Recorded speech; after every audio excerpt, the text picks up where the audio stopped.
Son las 8 horas con 28 minutos para analizar lo que se prevé, lo que se viene en esta semana. Hemos invitado al abogado Mauricio Alarcón, director de la Fundación Ciudadanía y Desarrollo. Hay eventos importantes en esta semana. El martes se cierran las inscripciones para candidatos a las elecciones seccionales de Ecuador. El miércoles habrá nuevas protestas. Se entiende que marchas en las principales ciudades de Ecuador, no una paralización. Y en medio de esta situación hay un escándalo en marcha, el que corresponde a la semana pasada, la desaparición de una abogada, María Belén Bernal, en un recinto policial en Quito. ¿Cómo ve la situación para esta semana, abogado Alarcón? Buenos días, Gustavo. Buenos días, Rosana. Buen día, amigos que siguen la señal de Antena 1. Tendremos una semana preocupante debido a los acontecimientos que ya has mencionado e incluso otros con los que empezamos mal. Hace pocos minutos se ha conocido a través de redes sociales del asesinato por la modalidad de sicariato de un fiscal en los exteriores de la Fiscalía de Guayaquil, en el pleno centro de la ciudad y a luz del día.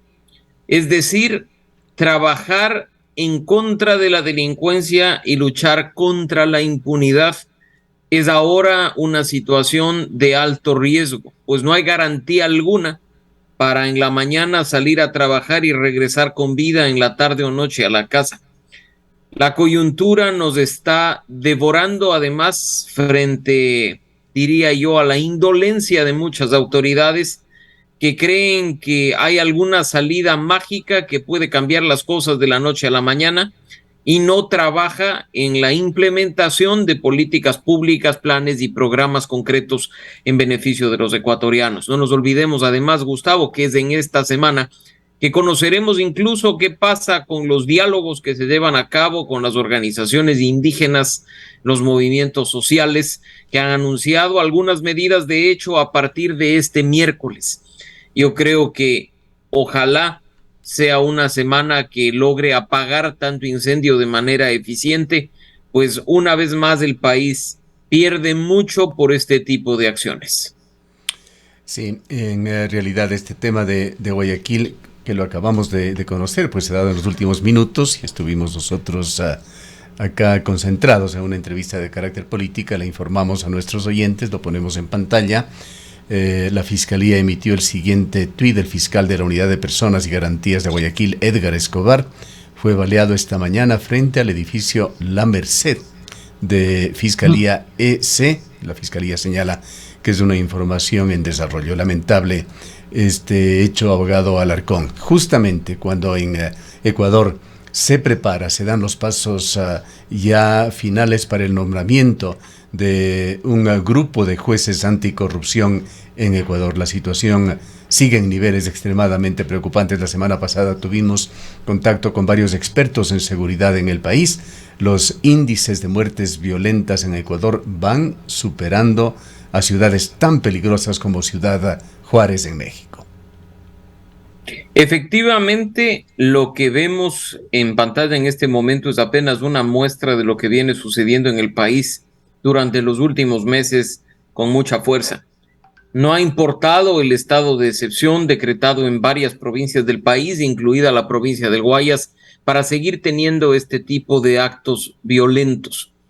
Además, el gobierno ha lanzado una consulta popular, entre comillas, porque la verdad es que es un referendo constitucional en el que se topa como tema macro el de la seguridad, pero lo que se le plantea al país es algo que no aterriza ni comunica de la manera efectiva. Es algo que además ha sido discutido previamente en la instancia de control, la Corte Constitucional, y que probablemente ni siquiera pase como está planteado los filtros en ese sentido. Lo que estamos viendo a propósito de la institución policial, como tú mencionabas al inicio, la desaparición lamentable de una abogada en la Escuela Superior de Policía en la ciudad de Quito, lo que estamos viendo de sicariato, de inseguridad, de crimen organizado haciendo de las suyas en varias provincias del país, lo que nos demuestra es la incapacidad de la institucionalidad pública de hacerle frente a un problema que gana terreno y que amenaza la vida de los ecuatorianos. ¿Cómo va la gestión del gobierno? Mientras tanto, el presidente de la República en esta semana se encuentra en la ciudad de Nueva York, tiene diversos tipos de encuentro bilateral, participará también en importantes cónclaves en medio de esta situación bastante preocupante interna. Efectivamente, ha viajado el presidente a los Estados Unidos a propósito de la Asamblea General de Naciones Unidas y también ha dicho por sus temas de salud. Lo que preocupa no es eso, pues estas son labores propias de un presidente en cuanto a su representación internacional. Lo que preocupa es el hecho de tener ministros y secretarios de vacaciones frente a una crisis que demanda que sus esfuerzos no sean de horario laboral, sino que sean permanentes y continuos. Nos hemos enterado a través de redes sociales con la conmoción que efectivamente eso causa, que hay ministros fuera del país disfrutando de 2 semanas de vacaciones, que hay otros que han iniciado sus descansos de manera efectiva y por supuesto un ministro del Interior, y no quiero con esto estigmatizar ni mucho menos, que se encuentra también fuera del país a propósito del matrimonio de su hija.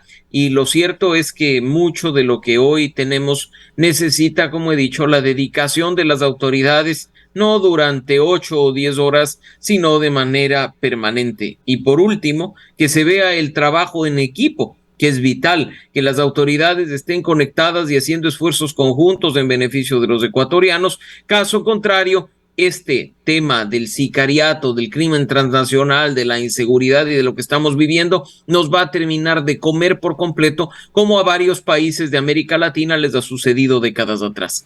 Lo dijo hace pocos días un exministro de Hacienda de Chile, de que posiblemente la mitad de los puntos de riesgo país que se le adscriben a Ecuador son debido a esta violencia, a la incidencia que tiene el narcotráfico, la violencia, la delincuencia en general en el país. En este fin de semana, varios importantes portales del mundo y medios de comunicación se han referido a este tema. El de la abogada María Belén Bernal estuvo en BBC Mundo, estuvo en CNN. Hay un deterioro muy grave de la imagen del país hacia el exterior.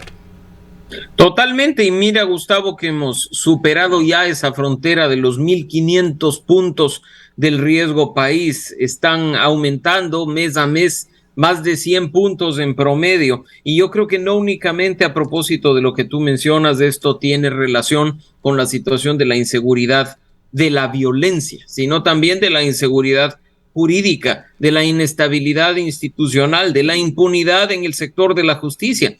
Si pensamos en alguien que quiera invertir en el país, sea nacional o extranjero, no solo que le querrán cobrar vacunas por el establecimiento de su negocio, como lo hemos visto ya en activo en varias ciudades del país, sino que nada le garantiza que el día de mañana cambien las regulaciones, pongan nuevos impuestos o incluso que de pronto se tomen decisiones coyunturales que sean frente a la situación de una paralización nacional que ponga en riesgo una inversión. Eso es lo que hace que aumente esta mala imagen económica internacional en el contexto mundial. Y las consecuencias, como lo sigo insistiendo, las pagamos todos, pues esos recursos son vitales para la generación de nuevas fuentes de empleo que mucha falta le hacen al país en este momento. ¿Qué futuro ve la Fundación Ciudadanía y Desarrollo a la consulta popular promovida por el gobierno?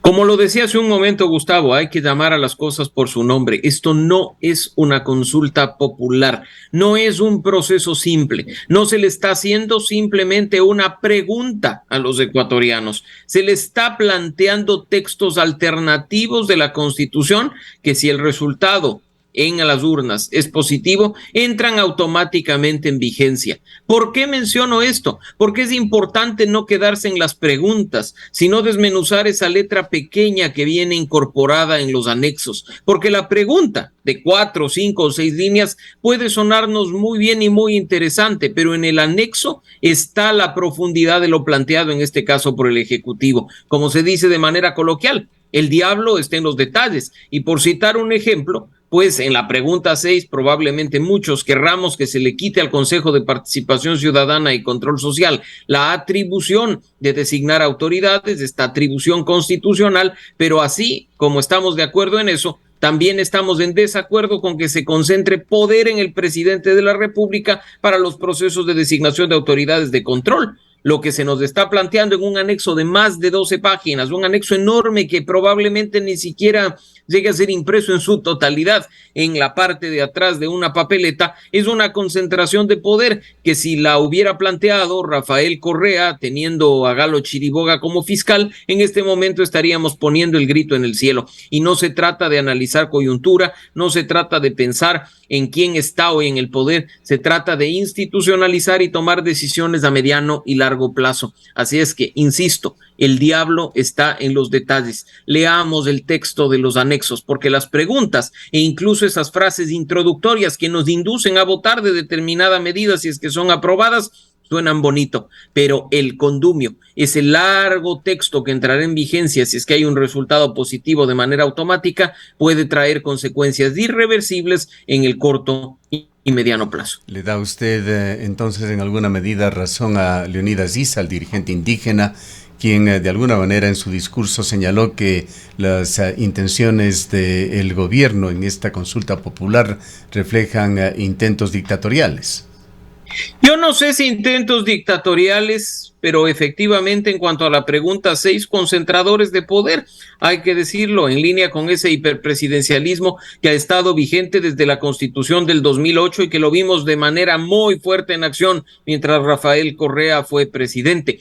Pero podríamos incluso no quedarnos simplemente en esto y leer la letra pequeña de otras preguntas, como la pregunta que tiene relación con la Fiscalía y que ha recibido críticas de la Fiscal General del Estado, o la pregunta de los partidos políticos, que ha sido objeto de análisis en el sentido de que no se necesita reglamentar con tanto detalle en la Constitución algo que podría ser parte del Código de la Democracia. No se diga en cuanto a la disminución de representantes en la Asamblea Nacional, que basta un ejercicio matemático para darnos cuenta que hay profundos errores en lo planteado en el Ejecutivo y que incluso en una de las disposiciones transitorias del anexo se abre la puerta a esa bendita muerte cruzada cuyo fantasma nos ha venido acosando durante todos estos meses. Bien, vayamos al otro tema coyuntural. Mañana a las 18 horas se dará ya el punto final a la inscripción de candidatos, se cierra el periodo. En muchos casos, así se vislumbra por lo menos en la provincia de La Suay, las inscripciones se van dando cambiando las decisiones de elecciones primarias de los propios partidos y movimientos. Y eso deja en evidencia, Gustavo, cómo las organizaciones políticas se burlan de las decisiones que toman sus afiliados o sus adherentes. Y eso no va a cambiar con un referendo y con un nuevo texto constitucional. Eso únicamente va a cambiar si los ciudadanos asumimos con responsabilidad el voto castigo, el voto rechazo a aquellas personas que utilizan las organizaciones políticas como organizaciones de garaje que se venden y se rentan al mejor postor. Exigir además a las autoridades hacer un control real de lo que manda el Código de la Democracia. No puede ser posible que se burlen en nuestra cara y en la cara de las autoridades. Y sobre todo, no nos olvidemos que la campaña de esas personas la pagamos todos, porque de tu bolsillo, del mío y el de todos los ecuatorianos salen los recursos públicos para que después de ellos vengan con su mejor sonrisa en los medios de comunicación a promocionar sus ofertas de campaña o sus planes de gobierno o incluso simplemente vendernos una bonita canción. Creo que es vital, por supuesto, y en eso coincido con el Ejecutivo en cuanto al diagnóstico, no en la solución, depurar el sistema de organizaciones políticas. Hoy más que nunca, como tú lo decías, estamos viviendo lo que sucede a propósito de las elecciones seccionales de 2023.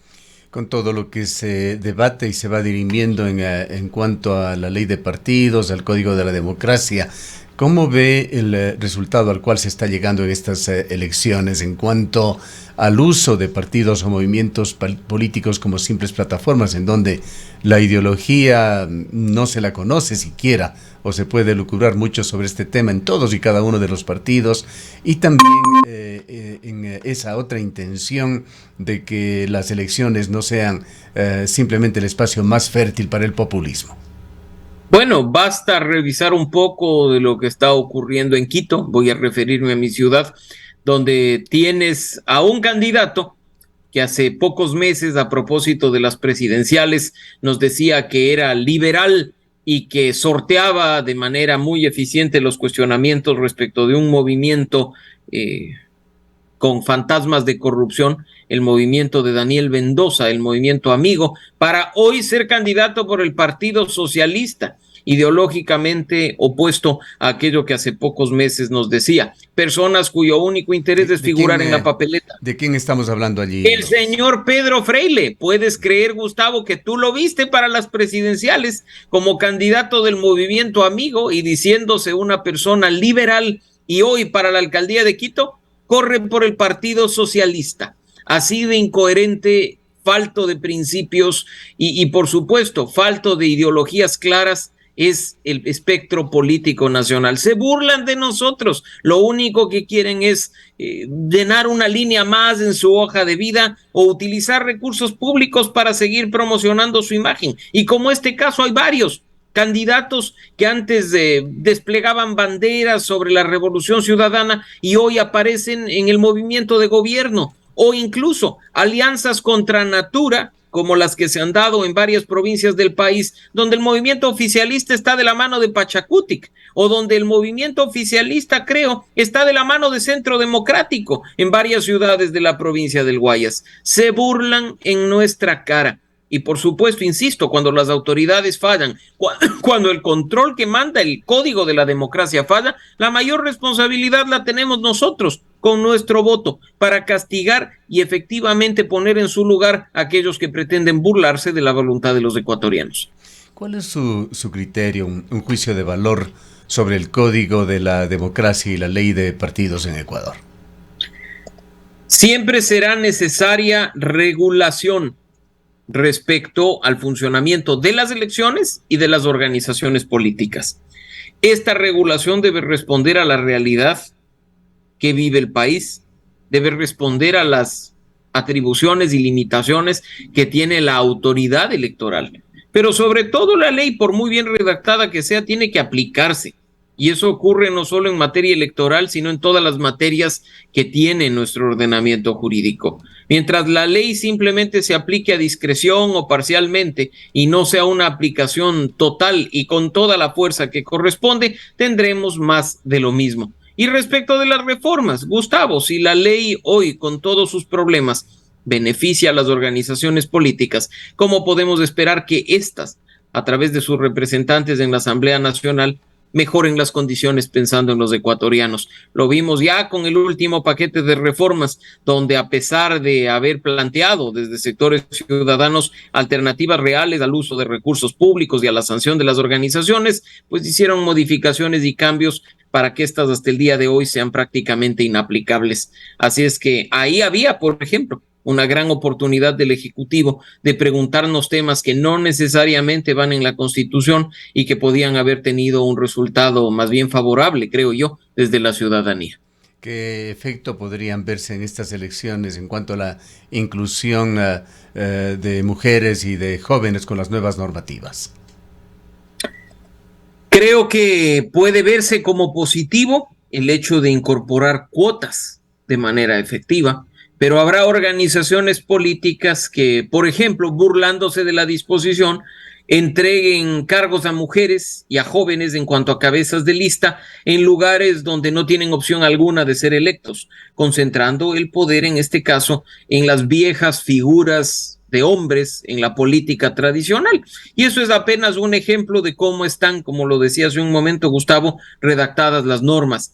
Te dirán, yo cumplí. Ahí están los jóvenes, ahí están las mujeres, pero veremos si es que efectivamente esta cuota en la candidatización termina convirtiéndose en una cuota real en la representación una vez electas las autoridades. Pero insisto, y creo que esto es vital, la mayor responsabilidad la tenemos nosotros. Si seguimos eligiendo a los mismos, si seguimos eligiendo a esas personas que llevan 30, 40 años en la política, que se creen únicas e irreemplazables, caudillos de los partidos y movimientos políticos, no nos quejemos de lo que después, una vez en el poder, hagan respecto de nosotros. Mira que hay provincias en el país, Gustavo, donde las mismas figuras que formaron parte de partidos políticos con el retorno a la democracia hace 44 años aparecen hoy de candidatos y nos hablan de renovación. ¿Habráse visto una burla más grande? Creo que definitivamente no. Bien. Gracias por este comentario y esta visión de la semana al abogado Mauricio Alarcón, director de la Fundación Ciudadanía y Desarrollo. Nos vamos con otro tema de carácter local sobre el cual hay expectativa.